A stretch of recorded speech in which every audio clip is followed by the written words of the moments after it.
So, today's topic and message is about wanting to do things and then failing at them for whatever self-sabotage or other things. Yes, inner work totally helps with that.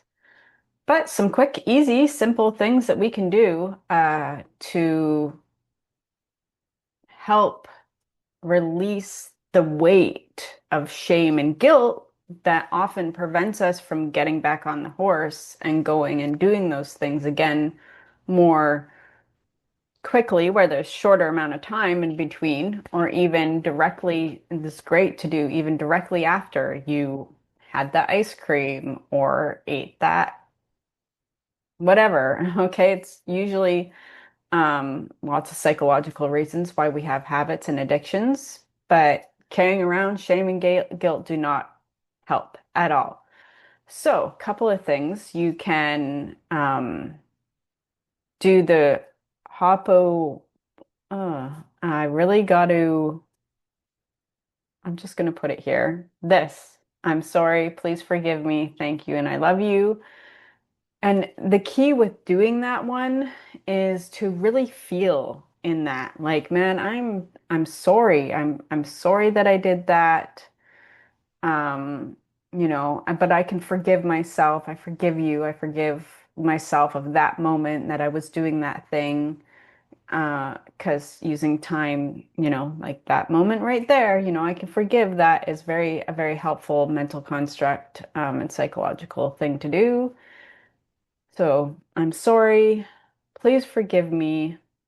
Thank you. And then feel the gratitude that you've been forgiven by yourself for yourself. And I love you, and feel the love. Do it in a mirror really works well.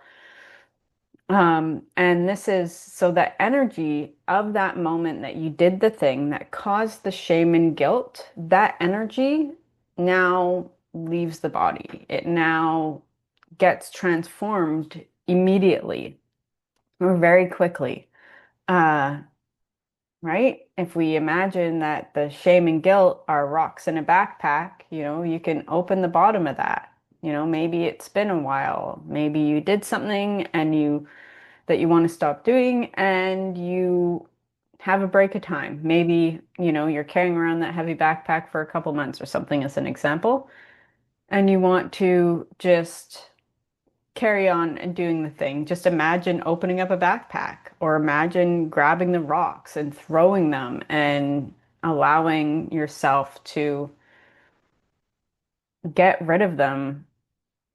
You may have to often feel the emotion of shame and guilt, which is not necessarily fun.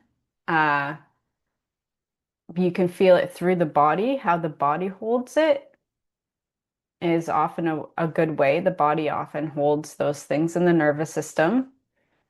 That's part of why we have fear of failure, right? Because shame and guilt are not fun. And we don't want to fail because often we'll feel shame and guilt for the failure that we had. Um,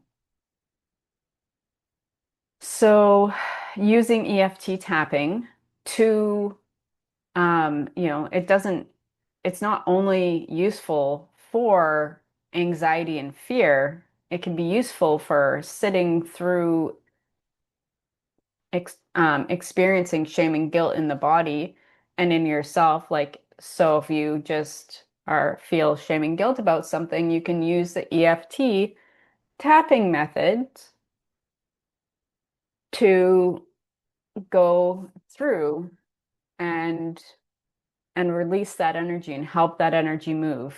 It's very effective. There's lots of science behind that method as well. And I use these often. Mental construct also that is helpful that I really love and use is for shame and guilt, especially is um, giving, imagining um, all the time that you had done the thing that you want to move past and release. all that time condensed into a version of yourself that holds all of that, right? An aspect, a subpersonality, even. Um, oh, there's so many of those types of. Anyway, imagine it and then give it a bath. I find, like go to some kind of a spring that's special in your mind and in your imagination, or even have a bath or a shower. Take your time though. Really make it a ritual and allow the time and use a special forgiveness soap or something else that might work for you that will be meaningful, and wash yourself with that.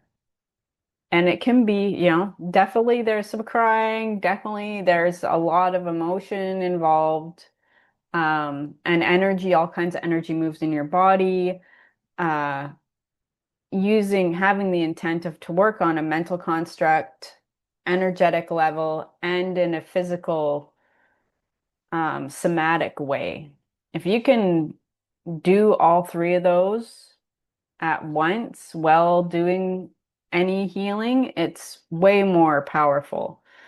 Uh, but even just doing the mental construct is extremely powerful. And even just intending that you want this to work on all levels and through even generational uh, ways is also your intent is super and powerful. So if that's what you intend, it can happen.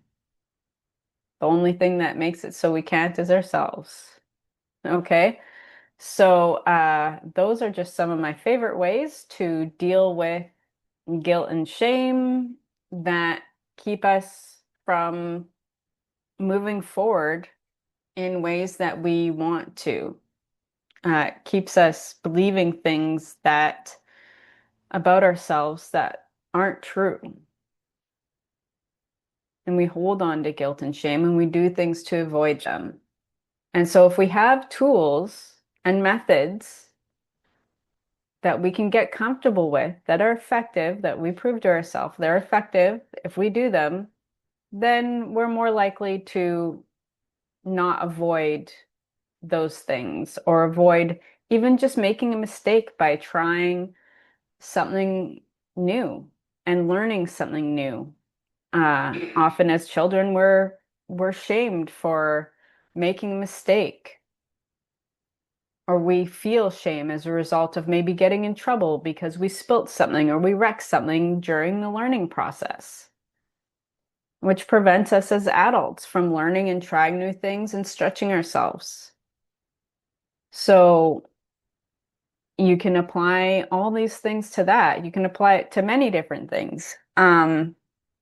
But you are extremely powerful and you can give yourself permission to heal, to forgive yourself. You deserve to have that. You deserve to have the love and you deserve to have all the things that come with remembering and becoming who you are and treating yourself the way that you really deserve to be treated.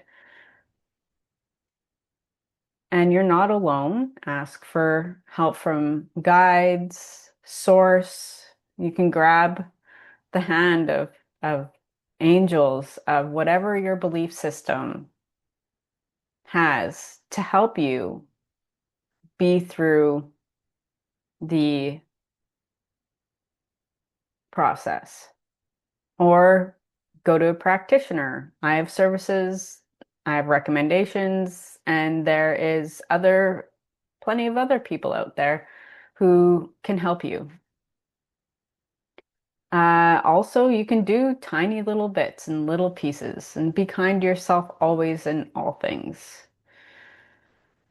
Yeah, that's the end of today's message. I hope that you have a fabulous day, etc., etc., etc. Do it up.